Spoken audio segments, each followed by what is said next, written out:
Greetings and bienvenue, Midnight Crew. Thank you for returning to this broadcast, and welcome to new viewers joining us for the first time. If you like a video, then feel free to subscribe.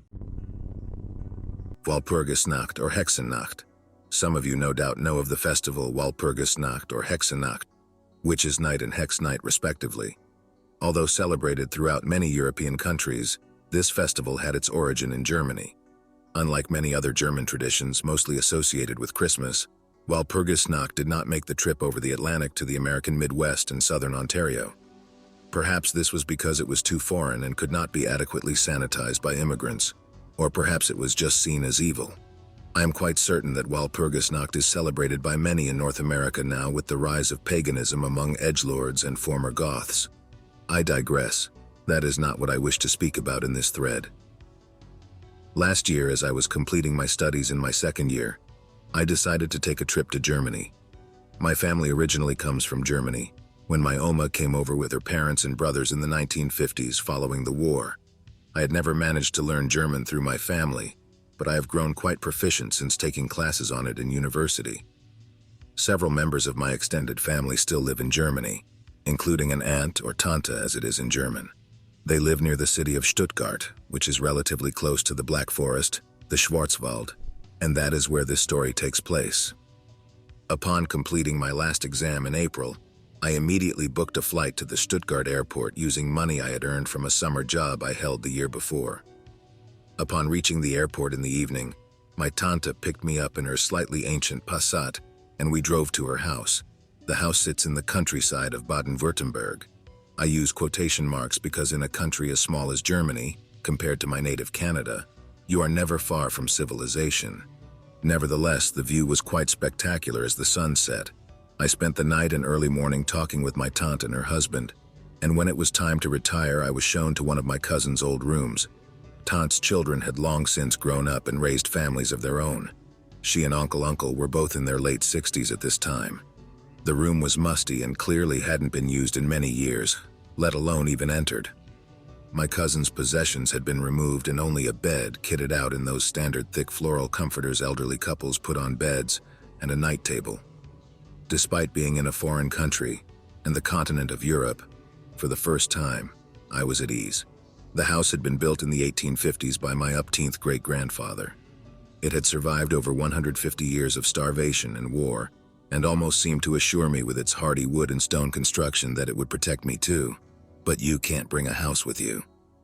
I was allowed to sleep late into the morning, rising around 11 a.m. Tante wasn't concerned with making me adhere to manners and norms. She was simply glad to have a child back in her home. I was 19 at the time. We had a traditional German breakfast at my urging, replete with Wurst, Kaffee, and Brot. Imagine my surprise when I realized that this traditional breakfast was what I had been having for years at home. I had come on the 19th of April and was planning on staying until the middle of May when I would go home and take on the same summer job I'd had for 3 years, working at a paint store. I spent the first week in Germany simply walking about Stuttgart and the nearby cities of Mannheim and Heidelberg. I even took the train to Cologne and Berlin to see what it was like in these great international cities. They were both disappointments. They were filled with the same generic mass-produced restaurants and the same people. We had this back in Toronto and Montreal and Ottawa. Why visit another country if all you'll see is what you see in your own cities? That is a rhetorical question because, as all know, you visit other countries to experience their cultural traditions, and a very important one was coming up in Germany. The day of April 29th, my tante asked me if I would go to the city and celebrate Walpurgisnacht. I had no idea what this was, and so I asked her about it. It's an old festival, only lasting one of the nights, unlike Carnival, which is a week. In medieval times, it was when the witches would come together and perform rituals. Nowadays, it is just an excuse to drink and for people to cause trouble. I had yet to find a good excuse to drink in Germany, although it was a daily institution. I resolved to take part in Walpurgisnacht and perhaps acquire a date. So it was the night of April 30th and the morning of May 1st last year that I brushed fates with the evil forces working their machinations under our noses. At around 10 p.m. on April 30th, I went to Stuttgart and out onto the street. It was full of people dressed up as monsters and devils and witches. And there was also a fair amount of rioters dressed in all black. They were throwing flares and knocking trash cans over. The Polizei had yet to arrive, which they soon would. While I was trying to navigate the streets and get my bearings, I bumped into a young man who turned around with a look of worry on his face, which soon perked into a smile. He said in German, "Hey, how are you liking this?" I told him it was very exciting and asked if he knew where I could get a beer. He called out Andrea to a brown-haired girl who was further into the crowd wearing a backpack. She hustled over and the man told her to give me a beer. She opened her backpack and handed me a can of some Bavarian lager. "That'll be €5. I opened my wallet and gave her a €5 note and struck up a conversation with the guy. He was my age and was called Johannes, and Andrea was his girlfriend. As the time wore on and music blared into the streets, the Polizei began quelling the street. Andrea remarked that the scene had gone stale and wished to leave. I asked Johannes if I could tag along and he let me. We got into his BMW and started driving away from Stuttgart into the night. I didn't care where we were going as I was getting extremely drunk. Andrea had stopped charging me for the beers at this point. I eventually realized that we had been driving for some time and were getting onto side roads. I asked Johannes where we were headed. "Schwarzwald. It's where the witches are convening tonight. We should catch them in the act." I was never one to believe in witches, so I believed we were going into the woods just to make mischief. What did unnerve me, however, was that the Black Forest is infamous for just that, being black. The trees are so thick that the sun can barely get through in most places. At night it would be impossible to see assuredly. I told Johannes and Andrea about my concerns and they simply laughed them off. "Use our phones for light." Right, as if that ever works in the movies. To be clear, I was not afraid of what was in the forest, but the forest itself. I did not want to trip on the mountainous terrain and hurt myself in the pitch-black darkness. Despite knowing all about the fairy tales inspired by the Black Forest, I was sure that nothing went on in there besides littering and sex. The BMW drove down the side roads and the countryside gradually fell away to an increasingly foreboding tree line, and soon enough we were on the dirt road into the forest. Andrea turned off the music and we listened to branches smack the car as we drove deeper in. We continued along for around 20 more minutes before coming to a stop with Johannes ushering us out. Now the fun begins. Let's catch witches. We turned on our phone flashlights and stepped off the dirt path on foot, clambering over rocks and mounds. The three of us had no particular destination. We just roamed aimlessly into the interior of the Schwarzwald, stumbling around as drunken fools. I was on my fourth beer by this time, and in a moment of clarity began to wonder why I proceeded to leave the relative safety of Stuttgart and accompany two absolute strangers who were supplying me with alcohol into a dark forest. Truly, this was something I should have thought of an hour beforehand. "Andrea, more beer." "This is your last one, Johannes. There are 2 left for me and Anon." We got bored with simply walking about and listening to each other slurp beer, so we started making jokes and talking about ourselves. They both laughed when they said I was from Canada. "Why come to Germany then? This place is shit, my friend. I would like to go to Canada." Switch lives? We began making quite a lot of noise and started howling into the trees, perhaps beckoning some animal to come and entertain us. The time seemed to drag on. I checked my phone and only 30 minutes had passed since we started walking. Johannes was getting a bit angry that we hadn't found another living soul in the Black Forest at midnight, though I wonder why he expected anything else. "What a load of crap, there is nothing here. This beer sucks and now I have none left." He crumpled his can and made a running throw. It landed a few feet in front of him, and he tripped over himself onto the slope of a high mound. He swore to himself under Andrea shushed him. "Listen." I strained my ears. What I heard was unmistakable, chanting. I checked my phone to make sure no audio was playing. Johannes and Andrea did the same. The three of us looked at each other wide-eyed and turned off our lights. When we did this, we noticed an orange aura emanating from behind the mound Johannes slipped on. Andrea beckoned Johannes and I to see what unnatural thing was there. The two of us inched up the hill until we could see over, and what we saw was indeed unnatural. 5 women dressed in rags were hopping and bounding around a bonfire set in a clearing of trees, waving their arms like lunatics and shouting in unison. One woman, an old crone, was seated in front of the fire with the carcass of some animal and was waving her arms over it in a ritual-like fashion. The shadows that protruded out of these women as they danced around was even more frightening than the women themselves. Johannes and I slid down the hill after a few seconds of staring. "Holy shit, Andrea," Johannes whisper shouted to her. "What? Witches?" I didn't want to admit what I was thinking, but Johannes said it for me. "We finally found them. Hell yes, I'm going to go piss on their fire." I was dumbfounded that Johannes believed these women were just modern paganists that were celebrating their version of Christmas, even more so that he wanted to screw with them. Andrea had to take a look for herself and climb to the top of the hill. After a few seconds of observing, she slid down. "Let's do it." I didn't know what to do or say, as I had never interrupted a ritual in the deep forest at midnight before. Maybe this was another German tradition, I joked to myself. The two of them climbed back up the hill and then looked down upon me, motioning for me to come up with them. Once I had done so, reluctantly, the two of them slid down on their rear ends, yelling out. I only watched from the top of the hill. "Aha, we caught you witches now," Johannes decreed. He was clearly drunk. The old crone stopped her chanting and turned around to face Johannes and Andrea.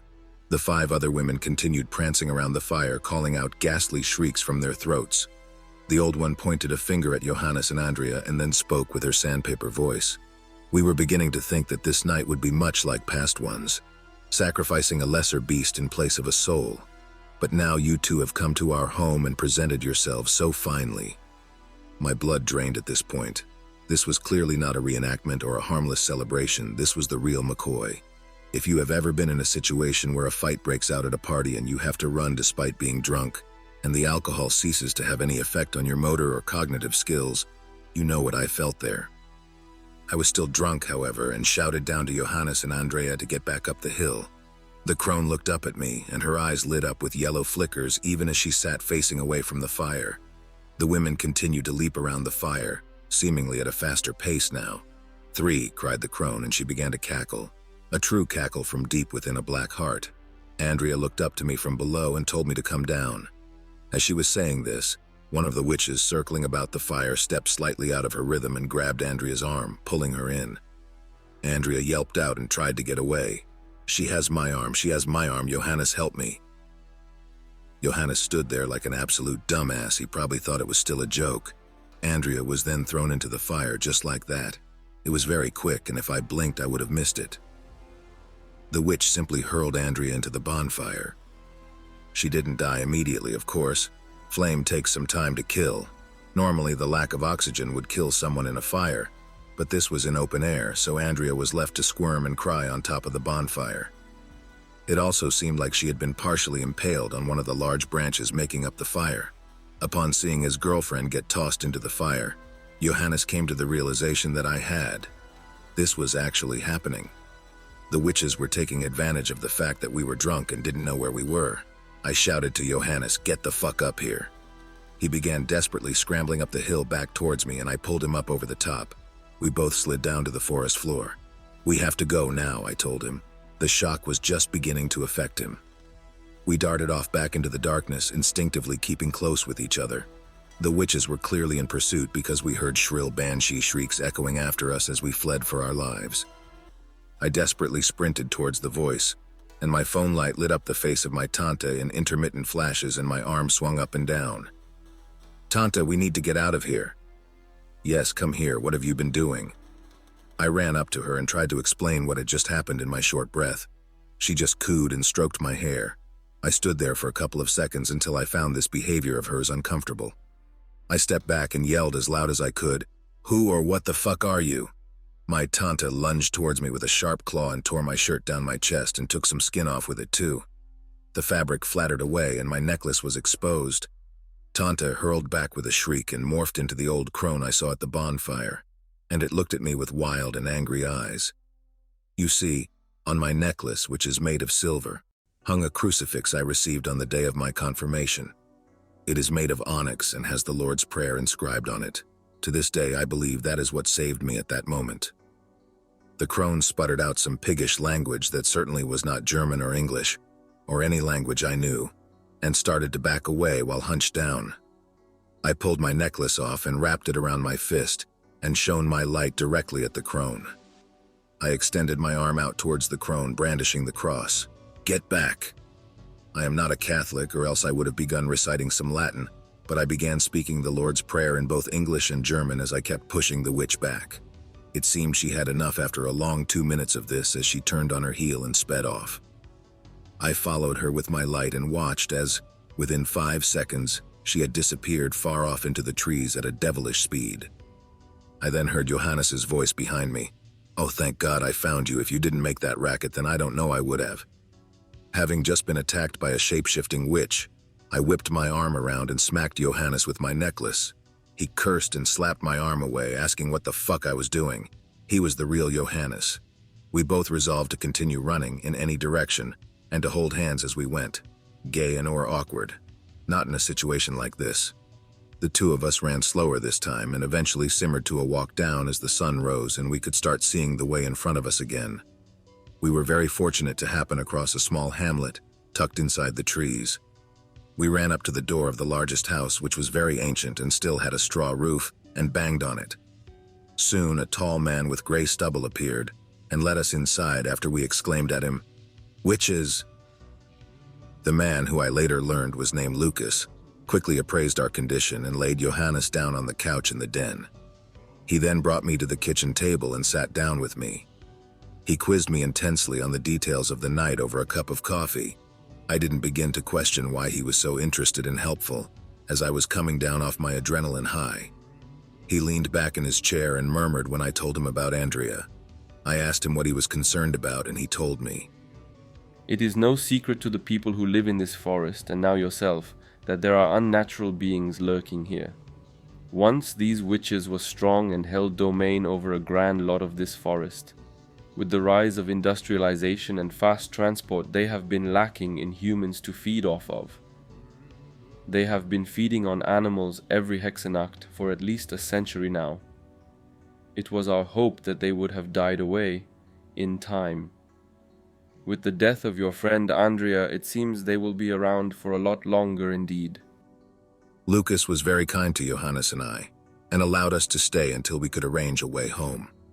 Johannes left later that morning as Andrea's mother came to pick him up, and my tante and uncle came around noon. I repeated the story I told Lucas to them, and they did not necessarily believe me, though they knew I had been disturbed greatly.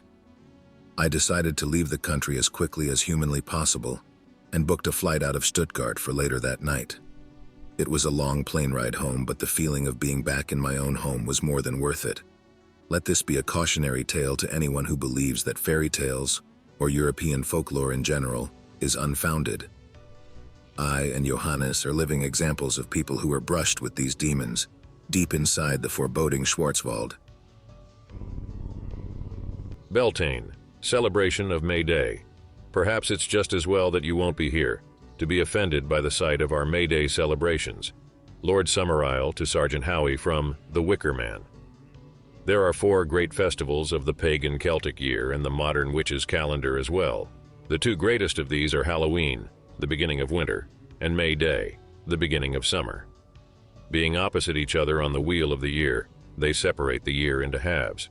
Halloween, also called Samhain, is the Celtic New Year and is generally considered the more important of the 2, though May Day runs a close second. Indeed, in some areas, notably Wales, it is considered a great holiday. May Day ushers in the 5th month of the modern calendar year, the month of May. This month is named in honor of the goddess Maya, originally a Greek mountain nymph, later identified as the most beautiful of the 7 sisters, the Pleiades. By Zeus, she is also the mother of Hermes, god of magic. Maya's parents were Atlas and Pleione, a sea nymph.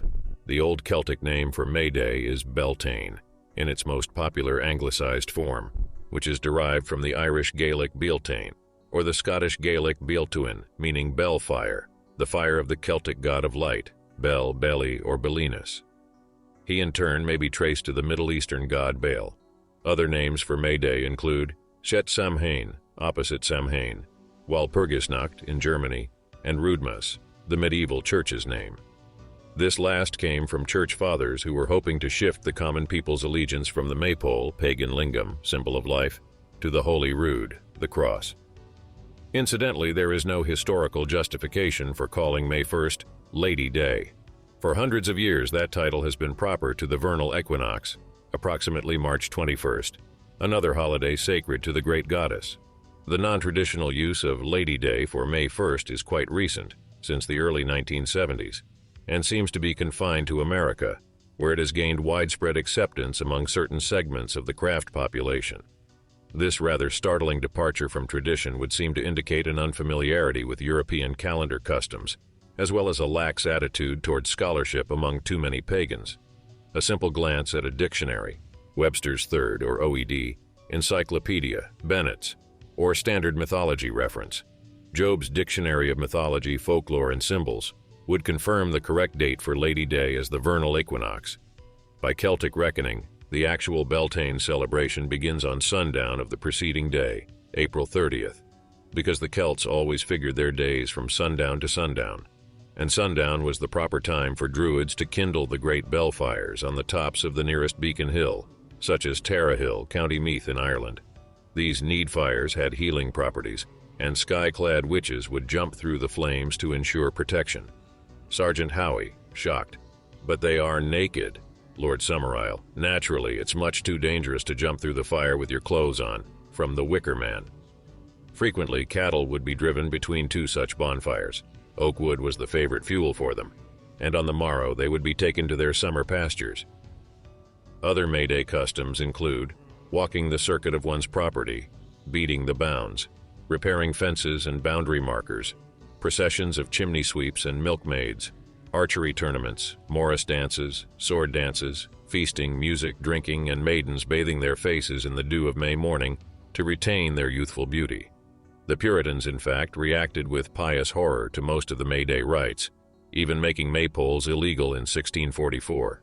They especially attempted to suppress the greenwood marriages of young men and women who spent the entire night in the forest, staying out to greet the May sunrise, and bringing back boughs of flowers and garlands to decorate the village the next morning. One angry Puritan wrote that men do use commonly to run into woods in the night-time, amongst maidens to set bows, inasmuch as I have heard of 10 maidens which went to set May, and 9 of them came home with child. Long after the Christian form of marriage had replaced the older pagan hand-fasting, the rules of strict fidelity were always relaxed for the May Eve rites.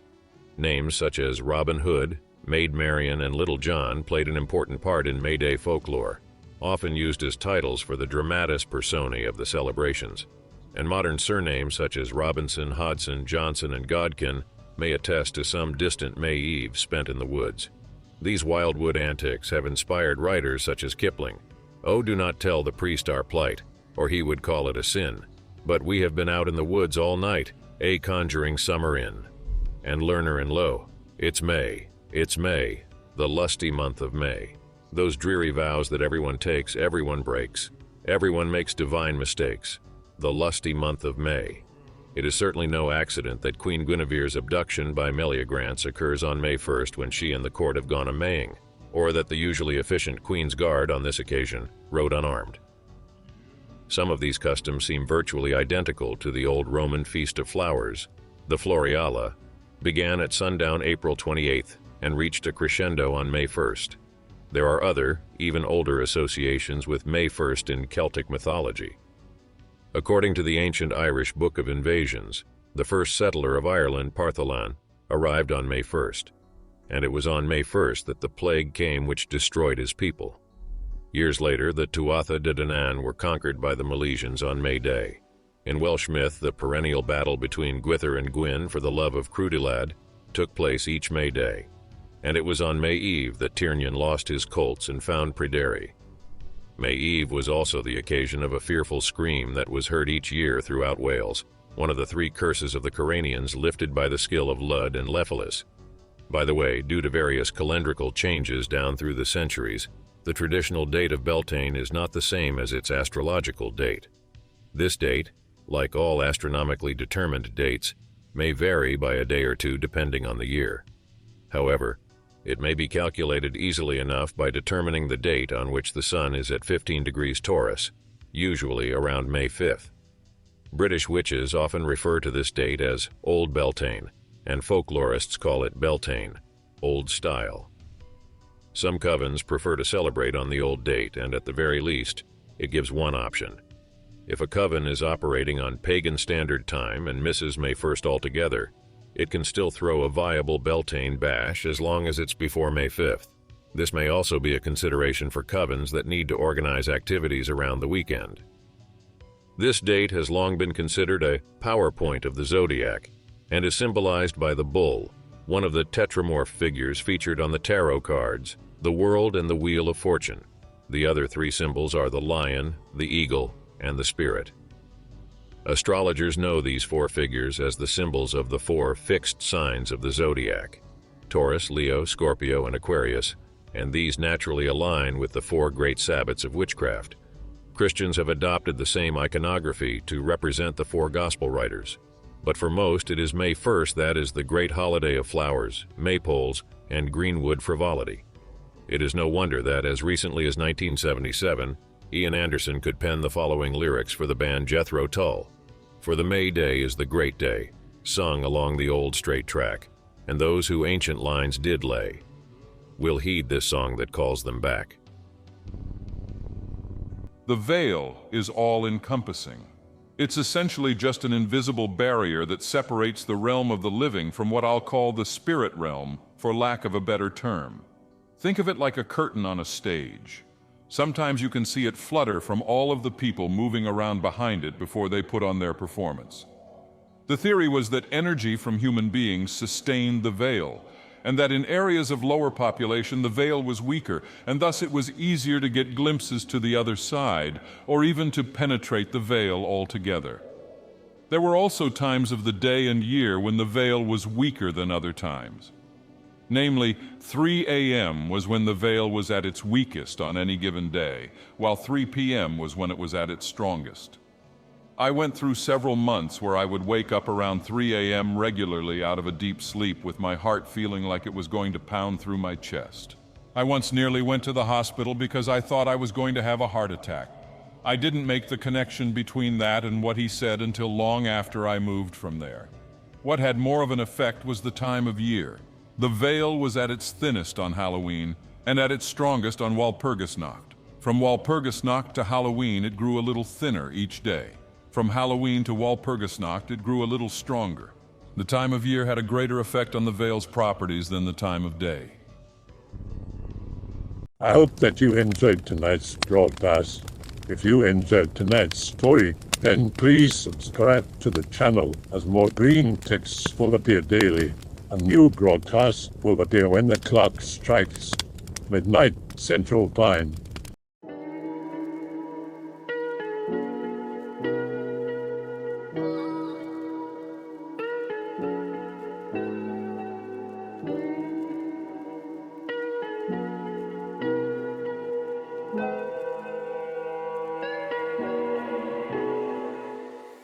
Remember to check the Odyssey and Rumble pages for separate archives of previous broadcasts.